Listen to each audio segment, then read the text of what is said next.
20. A Short Tale of Love. Shortsy, my steadfast companion, my guardian angel, and my soul's rescue. Those who knew me intimately understood the depth of our bond and revered it. Physically, Shortsy was a paradox, diminutive in stature, yet endowed with ears that rivaled his legs in length. As a feisty Jack Russell, he embodied the breed's signature spirit: fearless, loyal, and irrepressible. But it was his boundless heart that truly defied measurement. Our paths converged in 2009, unexpectedly, mirroring the day I first entered my mom and dad's lives. Their ordinary world was turned upside down by the adoption agency's call, propelling them into parenthood. Overnight, they scrambled to prepare for prams, baby clothes, and a radically new reality. I've often pondered the enormity of that sudden transition. Was it fair to thrust instant parenthood upon unsuspecting lives? Back to Shortsy. I departed that morning to list a farm, returning with a 6-week-old ball of fur who hijacked my heart. His inbred lineage and obsessive-compulsive quirks didn't win him popularity contests with those close to me, but I adored him nonetheless. Curic's teasing still resonates. "Mom, I know I'm leaving soon, but you're replacing me already." Henny learned to respect Shortsy's boundaries, especially after that one fateful night when a misplaced kick earned him a biting rebuke. Shortsy and I shared more than love. We shared afflictions, food intolerances, and parched skin. Our symbiosis was palpable. Whenever I left home, Shortsy would station himself on the porch, refusing to budge until my return.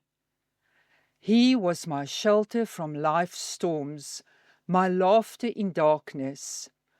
Our love was a reciprocal hunger that fed each other's souls.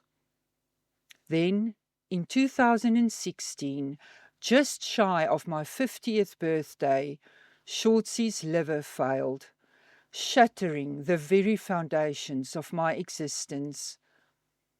As his vitality waned, I was consumed by the agonizing truth.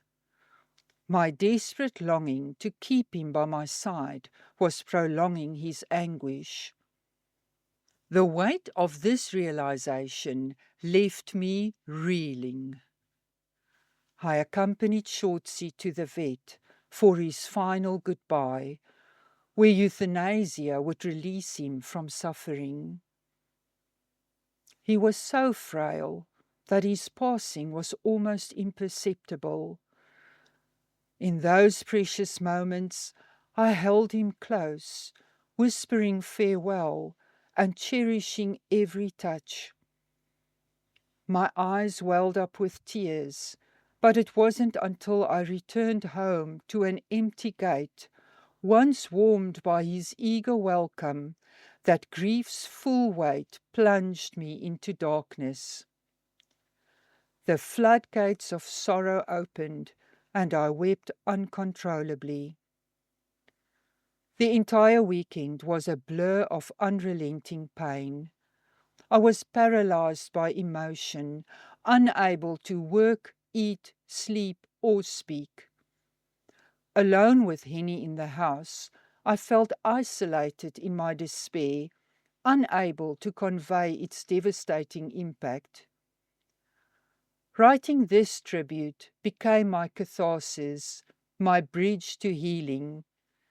3 months later, I would fly to the Netherlands, reunite with Esther Marie, and find solace in Italy's landscapes. Epitaph for a Soulmate. Shortsy. On Friday, you made your final leap of courage into the faithful arms of eternity. I saw your courageous spirit depart from your frail body in gentle waves of light pink bliss. I was heartbroken until I remembered. Your spirit is jumping with joy within me. Now and forever will you kiss my thoughts with a gentle breath of your awesome existence. With every beat of my heart, you are racing ahead of me with boisterous leaps and bounds, pure abandonment and bliss. So many lessons you taught me.